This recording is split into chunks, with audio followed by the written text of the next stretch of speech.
ஆனால் சில அனுபவ ரீதியான நிலையில் சில விஷயங்கள்லாம் இருக்குது. இந்த ஆன்மீக பாதையெல்லாம் உணர்றதுக்கு முன்னாடி அதுக்கு உண்டான சூழ்நிலை எல்லாமே எனக்கு ஒரு ஆசீர்வாதமான வகையில் தோதாச்சு. அந்த வகையில் என்னுடைய அனுபவ நிலை அது எல்லாமே மேட்ச் ஆகும். ஓகே. இது எதுவுமே வந்து பார்த்திங்கன்னா, அந்த கோகோ விளையாட்டு மாதிரி கொஞ்சம் தூரம் நீங்கள் ஓடணும், கொஞ்சம் இதுக்கு அப்புறம் அவங்க ஓடணும், அதுக்கப்புறம் அவங்க ஓடணும் அப்படின்ற மாதிரி கான்செப்ட் கிடையாது. எல்லாமே ஒரு நேர்கோட்டு பாதை மாதிரி தான். ஓகே. எல்லாமே ஒரே ஃப்ரீக்வன்சி தான். ஓகே. அதனால் நான் 5வது படிக்கிறப்போ அந்த புஷ்பா டீச்சர் அப்படின்னு சொல்லிட்டு ஒரு டீச்சர் கிடைச்சாங்க. அந்த டீச்சர் என்னை கரெக்டாக தேர்ந்தெடுத்து தினந்தோறும் மந்திரம் சொல்கிறது, 5 கர்த்தனை, ஞான முகத்தனை அப்படின்ற மாதிரி சில பாடல்லாம் சொல்கிறது, என்னை ஸ்பிரிச்சுவலாகவே ட்ரைனிங் பண்ணாங்க. அதை விட ஒரு முக்கியமான ஒரு விஷயம் பண்ணாங்க. இந்த 4ஆம் கிளாஸ் 5ஆம் கிளாஸில் என்ன ஒரு மனநிலை இருக்கோ அதுதான் லைஃப் ஸ்டைலு. இந்த 5ஆம் கிளாஸ் படிக்கிறப்போ என்னோடய வேலை என்ன அப்படின்னா, தினந்தோறும் அங்கே இருக்கக்கூடிய கிளாஸில் இருக்கவங்க எல்லாருக்கும் ஒரு கதை சொல்லணும். ஏதோ ஒரு கதை சொல்லுவேன், அவங்க எல்லாருமே ரசிப்பாங்க. ஓகே. அதுவே 6ஆம் கிளாஸ் படிக்கிறப்போ அந்த பேச்சு போட்டி, கட்டுரை போட்டி, கவிதை போட்டி இந்த மாதிரி கலைத்துறையில் ஒரு ஈடுபாடாக இருந்தது. அதுவே ஒரு காலகட்டத்தில் இப்போ டைரக்டர். இப்போ நான் என்ன வேலை பண்ணிகிட்ருக்கேன், கதை தான் சொல்லிகிட்ருக்கேன். ஓகே. அப்போ 5ஆம் கிளாஸில் ஒரு கிளாஸ் முன்னாடி கதை சொல்லிகிட்ருந்தேன். இப்போ உலகத்துக்கு முன்னாடி கதை சொல்லிகிட்ருக்கிறேன். அவ்வளோதான் கான்செப்ட். ஆனால் எனக்கான ஒரு விதையை விதைச்சவங்க என்னுடைய 5ஆம் கிளாஸு புஷ்பா டீச்சர் தான். அவங்க தான் எனக்கு ஓரளவுக்கு காசு கொடுத்து இந்த எலக்ட்ரானிக்ஸ் கோர்ஸ்லாம் படிக்க சொன்னாங்க. எத்தனையோ நாள் சாப்பாடு எல்லாம் போன டைம்லாம் அவங்களுடைய இட்லியும் அவங்களுடைய இட்லி பொடியும் கொடுத்து சாப்பிட சொல்லியிருக்காங்க. ஃபேமிலியில் பர்த்டேவே செலிப்ரேஷனே பண்ண மாட்டாங்க. டீச்சர் தான் ஒரு சாக்லேட்லாம் வாங்கி கொடுத்து உன்னோட பிறந்தநாளுக்கு வாழ்த்துக்கள், நீ மற்றவங்களுக்கு சாக்லேட் கொடுன்னு சாக்லேட் கொடுப்பாங்க. நிறையா வகையில் என்னை தோது பார்த்தாங்க. ஓகே. ஆனாலும் சில கருத்து வேறுபாடுகளில் சேவாதார நிலை இருக்கிறனால அது சமநிலை ஆயிடுச்சு. எந்த விதமான சாபமும் கிடையாது. ஓகே. ஏன் அப்படின்னா, நெருப்பு இன்னொரு நெருப்பு அது 2 கலந்த ஒரு நெருப்பு அப்படின்ற கான்செப்ட் தான். ஓகே. தனித்தனி கிடையாதுல்ல அப்படின்றாங்க. எந்த சாபமும் கிடையாது. அதனால் இந்த புஷ்பா டீச்சருக்கு தான் நான் ஒரு நன்றி சொல்லணும். ஓகே. எதுக்காக இந்த விஷயத்த சொல்கிறேன் அப்படின்னா, அந்த 5ஆம் கிளாஸ் எல்லாம் முடித்து அதுக்கப்புறம் கொஞ்சம் சில வருஷத்துக்கு அப்புறம்லாம் இந்த ஸ்பிரிச்சுவலில் நிறையா ஒரு அனுபவம்லாம் தேவைப்பட்ட மாதிரியான சூழ்நிலை இருந்தது. இந்த ஈஷா கிளாஸ்லாம் செஞ்சதுக்கப்புறம், இதெல்லாம் உண்மை தான் போல் இருக்கா, சிவனை பார்க்க முடியுமா, அந்த அனுபவத்தை உணர முடியுமா, இந்த அனுபவத்தை உணர முடியுமா, ஏன் பேயெல்லாம் பார்க்க முடியுமா, பேயெல்லாம் ஒன்று இருக்கா, அது பார்க்கலாம் அப்படிலாம் நினச்சது உண்டு. ஆனால் ஒரு நிலைக்கு அப்புறம் இந்த ஆத்மாக்களோட பேசுகிறது, பழகிறது, அவங்களோட உணர்வுகளை புரிஞ்சுக்கிறது அதெல்லாம் ஒரு இலகுவான ஒரு நிலைக்காக இருந்தது. ஒரு காலகட்டத்தில் நம்ம அதெல்லாம் கிடைக்குமா நினச்சிட்டு இருந்தோம். அதெல்லாம் ரியாலிட்டியாகவே நடந்தது. இடி இடித்தது, புயல், மழை, என்னென்ன தோதாகன்னு நினச்சோமோ எல்லாமே தோதாச்சு. ஆனால் நிறைய பேர் என்ன சொல்கிறாங்க அப்படின்னா, இந்த லைட்டு தான் உச்சம் அப்படின்றாங்க. ஆனால் அப்படிலாம் கிடையாது. பகவான் விஷ்ணு என்ன சொல்கிறாரு அப்படின்னா, லைட்டு அப்படின்றது என்னுடைய ரூமுக்கு அந்த பக்கம் இருக்காங்க பார்த்தீங்கன்னா காவலாளி, அவங்களுக்கு கூட அந்த லைட்டு அப்படின்ற ஒரு கான்செப்ட் இருக்கும். லைட்டு ஒரு பெரிய உச்சபட்ச கான்செப்ட் கிடையாது. அதுக்கப்புறமா அடுத்த கான்செப்ட் இருக்குது அப்படின்றாங்க. என்னங்க டைரக்டர் சார் இவ்வளோ பெரிய உண்மையை சொல்லிட்டீங்க. அப்படிலாம் கிடையாது. பகவத்கீதையில் என்ன சொல்கிறாங்க அப்படின்னா, ட்ரில்லியனுக்கு 1% தான் எர்த்து. அதனால் இன்னும் நிறையா படிநிலை இருக்குது. அந்த கெப்பாசிட்டி கொள்ளளவுக்கெல்லாம் பயங்கரமான பல ஜென்மத்தோட தவம் அப்படின்ற ஒரு கான்செப்ட் இருக்குது. ஓகே. அதனால் என்னோடய நிலையெல்லாம் இன்னும் அடுத்தடுத்த படிநிலை நோக்கி நகர்ந்து போகணும். அதுக்கு எனக்கு USA மாதிரி ஒரு நாடு தான் எனக்கு தோதாகும். ஏன்னா அங்கே தான் நமக்கு ஒரு சுதந்திரம் அப்படின்றது சரியாக இருக்கும். இங்கே அப்படி கிடையாது. ஒரு யூடியூப்பில் ஒரு வீடியோ அப்லோட் பண்ணிட்டாங்கன்னு வச்சுங்க, ஐயோ நமக்கு எதிராக ஒருத்தர் வந்துட்டாங்க, ஏதோ வகையில் நினச்சிக்கிறாங்க. நம்ம ஸ்டூடெண்ட்டு தானே, நம்ம கூட படித்த நபர், நமக்கு எவ்வளோ பெருமையாக இருக்குது. நம்ம கூட படித்த ஒரு நபர், நம்ம சொல்லி கொடுத்த ஒரு நபர் இன்றைக்கி ஒரு நல்ல நிலைமையில் இருக்கிறார். ரொம்ப பெருமையாக இருக்குது. ஒரு பாராட்டு, ஒரு பரிசு கொடுக்கலாம் அப்படி நினைக்க மாட்டேங்கிறாங்க. ஐயோ வீடியோ அப்லோட் பண்ணிட்டாங்களே, ஐயோ முன்னாடி வந்துட்டாங்களே, கொடுமை. அப்படி நினைக்கக்கூடாது.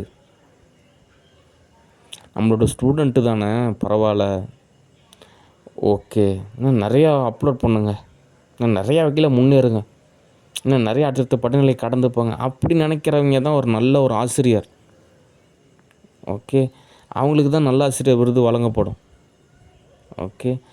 தான் மகனும் நல்லா இருக்கக்கூடாது, தன்னோட ஸ்டூடெண்ட்டும் நல்லா இருக்கக்கூடாதுன்னு நினைக்கக்கூடிய நபர்லாம் ஒரு சரியான நபரே கிடையாது. நிச்சயமாக நரகத்தில் தண்டனை கிடைக்கும். ஓகே. அதனால் ஒரு பாராட்டணும். ஒரு நல்ல விஷயம்னா அது ஒரு பாராட்டணும். அதுதான் மனித பண்பு. ஓகே. உடனே ஒரு துன்புறுத்தக்கூடாது. ஓகே. நான்லாம் நினச்சேன் கொரியன் ஸ்டூடியோவில் ஒரு மூவி புக் பண்ணேன். 5 லட்சம் புக் எழுதலாம் அப்படின்னு. இங்கே ஒரு புக்குக்கே கிட்டத்தட்ட 3 வருஷம் போராட வேண்டியதாக இருக்குது. எப்படி இருக்குது பாருங்கள் உங்களோட மனநிலையானது. இப்படி இருந்தால் எப்படி நாடு வல்லரசு ஆகும்? ஓகே. அதனால் ஒரு மனநிலை அப்படின்றது தேவைப்படுது. ஓகே. நம்ம ரிலேட்டிவில் ஒருத்தராக ஓகே பாராட்டு, பெருமை, சந்தோஷம் அப்படி நினைக்கணும். இப்போ நண்பர் ஒருத்தர் இருக்காரா, நம்ம நண்பர் தான் படத்தில் ஹீரோவாக நடிக்கிறாரா, ஒரு டைரக்டராகவும் இருக்காரா, ஓகே நல்ல தொழில் பண்ணுறாரா, ஓகே எனக்கு எவ்வளோ பெருமையாக இருக்குது. என் ஃப்ரெண்டு தான் அவர், என் கூட தான் படித்தார், அவரோட எல்லா டீட்டெயில்ஸுமே எனக்கு தெரியும், எவ்வளோ பெருமையாக இருக்குது தெரியுங்களா எங்களுக்கு. அப்படி நினைக்கக்கூடிய ஒரு ஃப்ரெண்டு தான் நல்ல ஃப்ரெண்டு. ஓகே. பொறாமைப்படுறதோ போட்டி போடுறதோ ஒரு ஃப்ரெண்டுக்கு உண்டான ஒரு நல்ல நிலையை அப்படின்ற மாதிரி சொல்ல மாட்டாங்க. ஓகே. ஒரு அப்பா அம்மாலாம் அப்படி தான், நம்ம பையனா ஓகே நம்ம பையன்தான் படத்தில் ஹீரோவா சம்பாதிக்கிறானா, நல்லா இருக்கானா, எல்லாருமே பாராட்டுறாங்களா, எவ்வளோ பெருமையாக இருக்குது அப்படின்னு நினைக்கணும். ஆனால் இங்கே எல்லாமே இங்கே தலைகீழாக இருக்குது, நெகட்டிவாக இருக்குது. இப்படிப்பட்ட நிலையில் நான் ஒரு சரியான இடத்துக்கு மாறுறதுன்றது தான் சரி. ஓகே. அப்படின்றப்போ சில நல்ல ஆத்மாக்கள் யார் இருக்காங்க, சில நல்ல நபர்கள் யார் இருக்காங்க, அவங்க எனக்கு யாரோ உதவி செஞ்சாங்கன்னா நானும் அவங்களுக்கு உதவி செய்கிற மாதிரியான ஒரு நிலையில் தான் அவங்களுக்கு தோது பார்க்குறேன்றது தான் எனக்கும் ஒரு சரியான ஒரு பண்பு. ஓகே. அந்த வகையில் சென்னையில் ஸ்டே பண்ணலாம். ஆனால் நல்ல நபர்கள் கிடைக்கிற வரைக்கும் நம்ம பொறுமையாக தான் காத்திருக்கணும். ஓகே.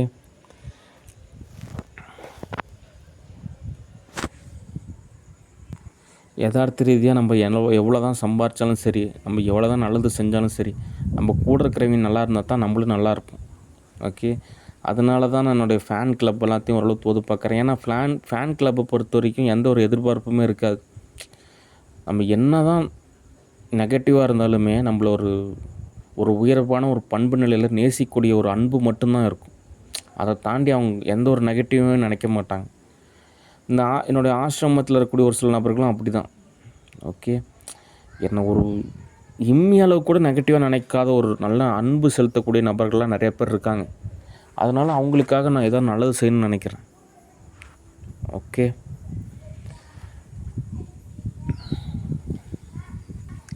அடுத்து தொழில் வாய்ப்பு அப்படின்றப்போ கேஷ் கிடைக்கிறப்போ நிறைய விஷயம் தோது பார்க்கலாம்.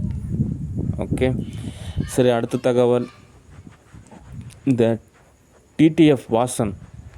அந்த டிடிஎஃப் வாசனுக்கும் சோப்பநாய்க்கும் என்ன தொடர்பு அப்படின்னா, சோப்பநாயை பொறுத்த வரைக்கும் ஆஃப் பண்ணுறதுக்கு ஒரே ஒரு டூல் மட்டும்தான், அது டிடிஎஃப் வாசன் மட்டும்தான்.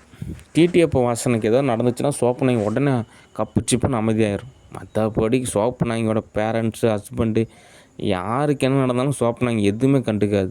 ஆனால் டிடிஎஃப் வாசனுக்கு மட்டும் எதோ நடந்துச்சு அப்படின்னா சோப்பநாய் உடனே டக்குன்னு ஸ்டங்காகி அப்படியே அமைதியாயிரும். ஓகே. அதனால் டிடிஎஃப் வாசன் இருக்கிற வரைக்கும் சோப்பநாயால் நமக்கு எந்த தீங்கும் ஏற்படாது. ஓகே. ஆனால் டிடிஎஃப் வாசனை பொறுத்த வரைக்கும் நல்ல ஓரளவு பேசுகிறது பழக்கத்தில் நல்ல கேரக்டராக தான் இருக்குது. ஆனால் அவங்க யூடியூப் சேனலோட நேமே சரியில்லை. இது எப்படி சொல்கிறது அப்படின்னா, அது ஓரினச் சேர்க்கை அப்படின்ற மாதிரி ஒரு கான்செப்டாக இருக்கிறனால அது எனக்கு தோதாகாது.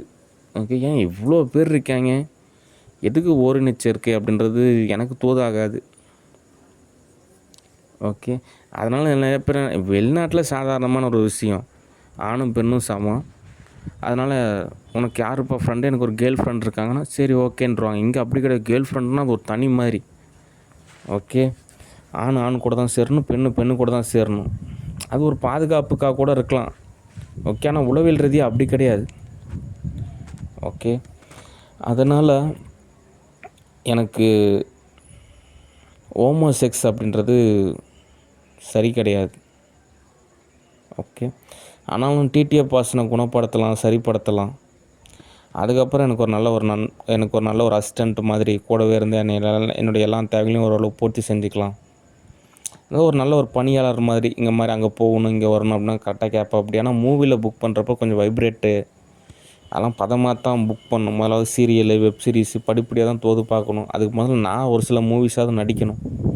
அதுக்கப்புறம் தான் நான் எனக்கு ஓரளவு தோது பார்க்கன்றது தான் எனக்கு ஓரளவு தோதாகும். ஓகே, சரி. படிப்படியாக தான் தோது பார்க்கணும். அதுக்கு நமக்கு நேரம் தேவை, காசு தேவை. ஓகே, சரி. மேக்ஸ் பயாலஜி தான் படித்தேன். அதனால் டாக்டர் கோர்ஸ் மேலே எனக்கு ஒரு ஈடுபாடு இருக்குது. இன்னும் நிறையா விஷயம் கற்றுக்கணுன்னு தான் நானும் நினைக்கிறேன். அது ஒரு ஈடுபாடு, அவ்வளோதான். அது வந்துட்டு மற்றவங்களுக்கு ஒரு லைக்ஸே அப்படி கிடையாது. அது என்னிலை மேம்பாடுக்காக. ஓகே, ரொம்ப நாளாக நான் புக் எழுதுகிறப்போ ஒரு தடங்களாக இருந்தது. அதுக்கு சல்லாராணி அவங்களும் ஒரு வகையில் தடங்களாக இருந்தாங்க. அவங்களும் ஏதோ ஒரு சேவா ஏதோ சொல்கிறாங்க. ஆனால் காசு கொடுத்து உதவலாம். ஒரு நல்ல ஒரு ஆசிரியர் இன்னொரு நல்ல ஒரு நபர்களுக்கு ஒரு காசு கொடுத்து உதவலாம். ஆனால் அப்படிலாம் கிடையாது. வேலைக்கு போகிறோமா, சம்பாதிக்கிறோமா, நம்ம குடும்பம் இருக்குதா, அவ்வளோதான். நம்மளை தேடி வந்தாங்கன்னா நம்ம இதை கவனிச்சிக்கலாம். யாரோ வகையில் தோது பார்ப்பாங்கன்னா யார் போய் தோது பார்ப்பாங்க? ஓகே,